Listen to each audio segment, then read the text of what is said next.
Hello, professors, fellow educators, and any other interested parties.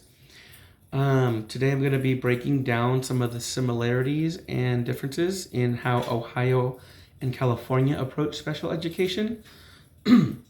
Luckily, the Individuals with Disabilities Education Act federally regulates a lot of what goes on in SPED, so the differences are pretty minimal. But I'm going to start off with the good old IEP.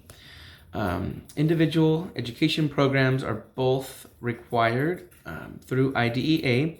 So both states do have and implement their special education programs through their IEPs, which are legal documents which outline the students' levels of performance, their annual goals, their special education and related services, any modifications or accommodations, and also include methods for monitoring progress throughout their education.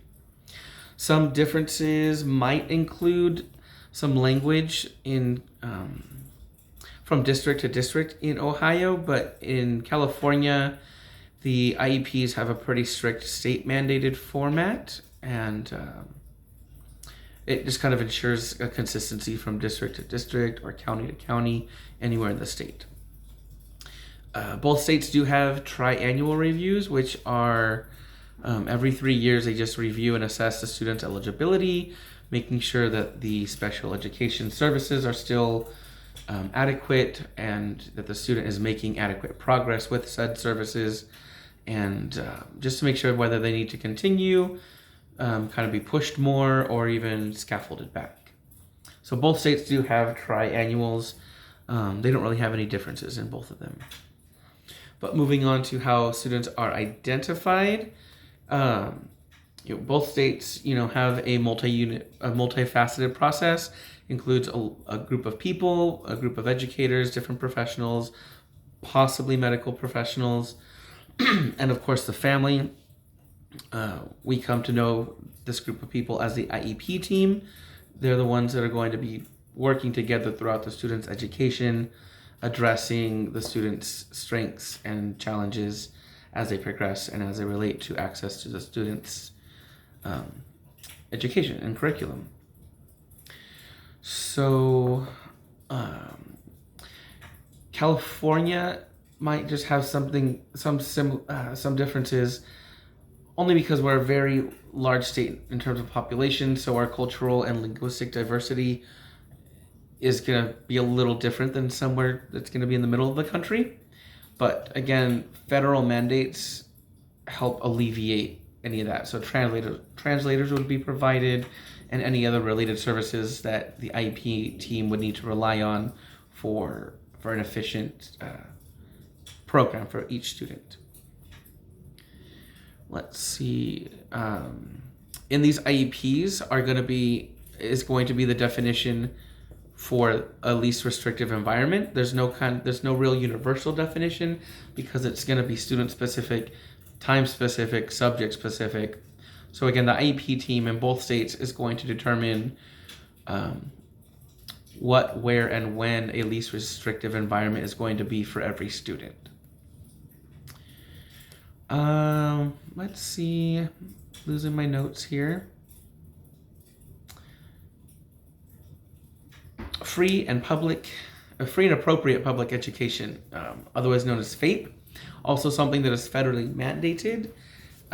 So both states do ensure that each student is able to access their education with whatever accommodation and needs appropriate provided by the school or school district or state.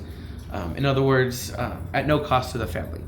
They have every right to their education and related activities as their non-disabled peers. In California, there is language, though, that does include opportunities for extracurricular activities and school-related after-school-related activities as part of a free and public education, which I couldn't find in Ohio's regulations. So that could just be on my end, not looking into that a little closely, but I couldn't find any language in terms of after-school programs or extracurriculars. Both Ohio and California provide really great services for early intervention. They're almost identical in what they provide and how they're funded by some federal and state funding, and then of course a lot of local efforts to keep those programs running. In Ohio, it's a program called Help Me Grow, and California's version is called Early Start, but both offer services from age birth through 3, and then after which both states do have public pre-K. So at that point, IDEA will be kicking in, and the free and appropriate public education will be determined again through a collaborative effort with the IEP team. When it comes to post-secondary transition services, both focus a lot on work education, which is great.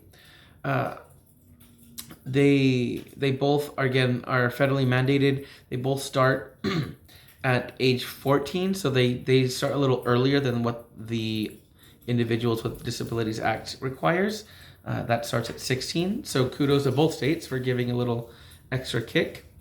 I did learn that in Ohio, there's a position called a transition coordinator, and they're pretty much a liaison between the IEP team and the broader community. So they're the ones that are going to be looking into post-secondary education programs or vocational opportunities for students with IEPs. And although the IEP team as a whole does look for those opportunities here in California, there's no specified position. So I found that really interesting, a transition coordinator in Ohio. Other than that,